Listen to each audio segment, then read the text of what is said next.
Hello, and welcome to the Santaland podcast. I created it just for you.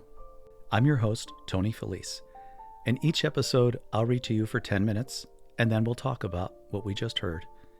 Like the cricket in my story, I'll guide you through a grown-up fairy tale, one that explores ideas of existence, identity, and the soul's journey through trauma, and the transformative power of love. By the end, you'll have heard my whole story, a sneak peek into the creative process of bringing a book to life. Maybe we'll read other books together. But for now, follow the wise cricket and discover the Santaland within yourself, a place of hope, connection, and peace that's already inside of you.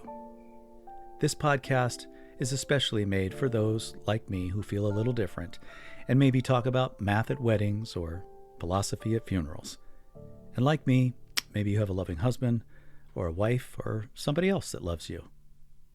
If not, we're here to love you, because you're in good company, my dear friends, here in Santaland. Thank you for joining me on the Santaland podcast. I am very happy that you're here. We are up to chapter 27, entitled A Boat, Some Flowers, and Some Flames. Still on the beach, Tom imagined a boat carrying his other Tom, the other part that needed a funeral service. The old torments packed into flesh and bone that was his imaginary other self, nestled now on a bundle of sticks. The boat cresting a wave and then crashing, staying buoyant despite the crush of waves, tossed this way and that. The sun glinting off watery molecules, flames rise to tickle the sun's chin. This boat carried the old Tom to salvation. A warrior's funeral?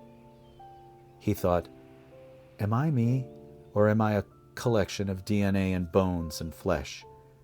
And I am the rider that sits in the diaphragm, sorting through all the thoughts and feelings?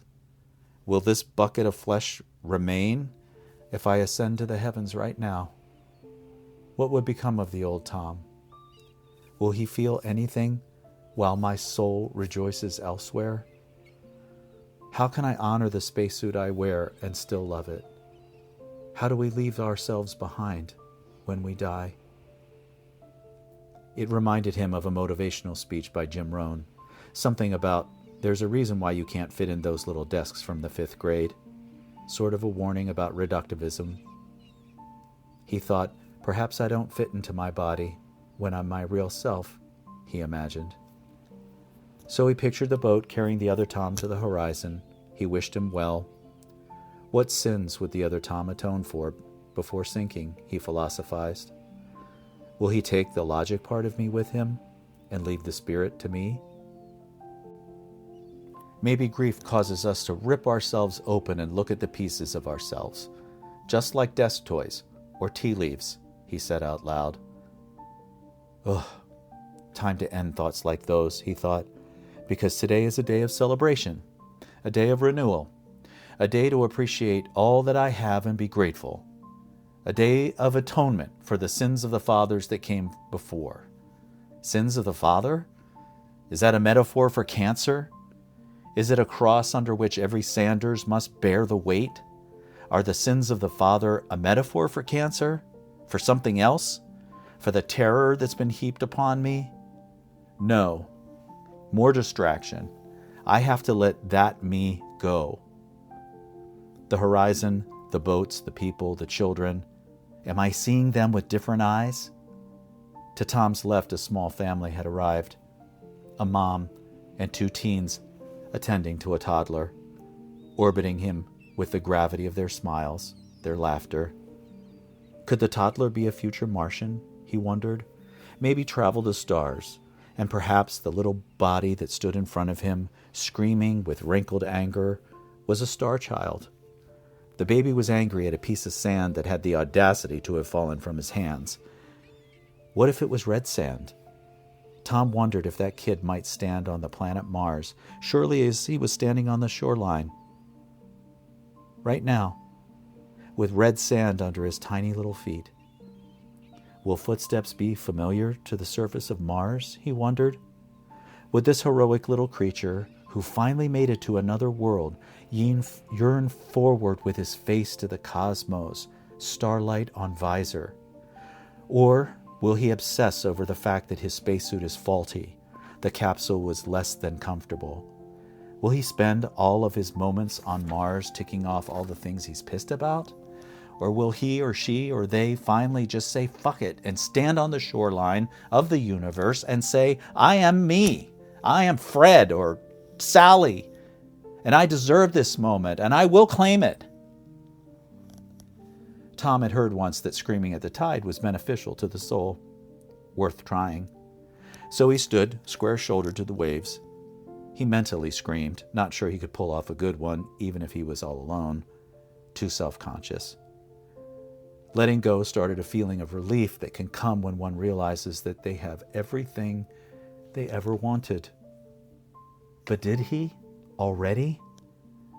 Yes, he felt like he did.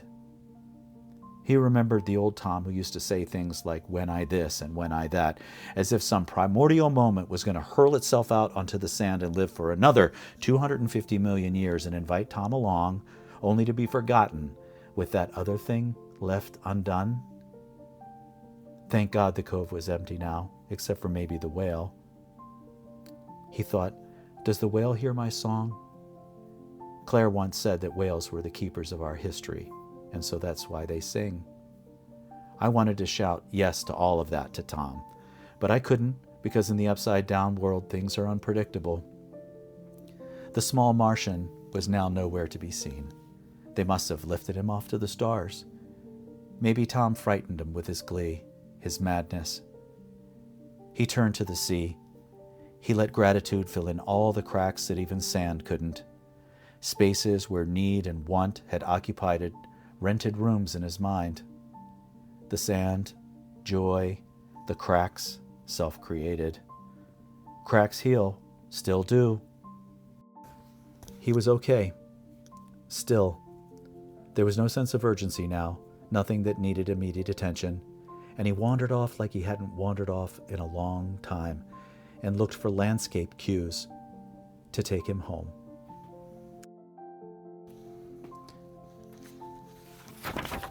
Okay.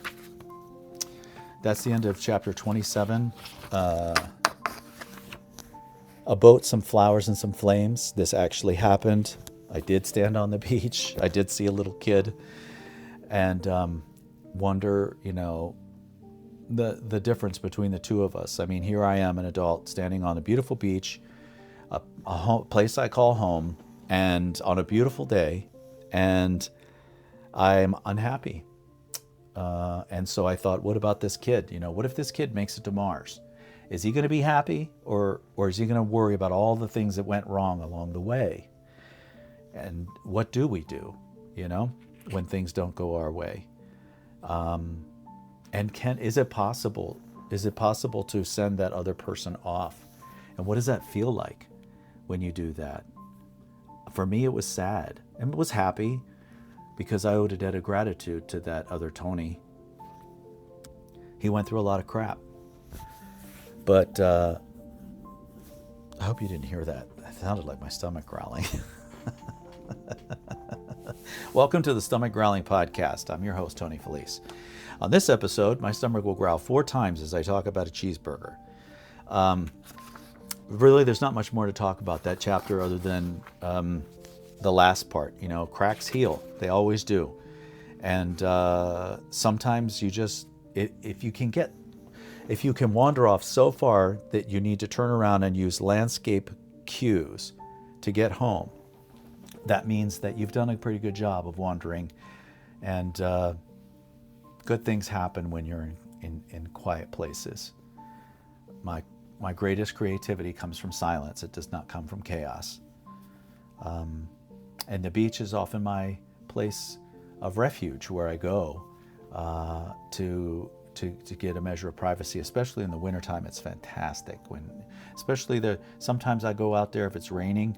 I have the entire beach to myself, and I can and I have the luxury of thinking these things, and it's not lost on me that as an author and as a human being, I have the luxury of being able to record this podcast in my home, to stand on a beach and think about my past, to engage with strangers and consider them and their future in the cosmos, right?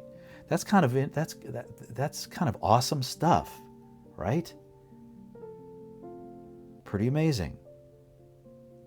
Perspective. Perspective gained, perspective lost, perspective changed. But always about perspective. Thank you so much for tuning in again for this episode. And I'm looking forward to you joining me for chapter 28. Thanks. And thank you once again for being part of Santaland.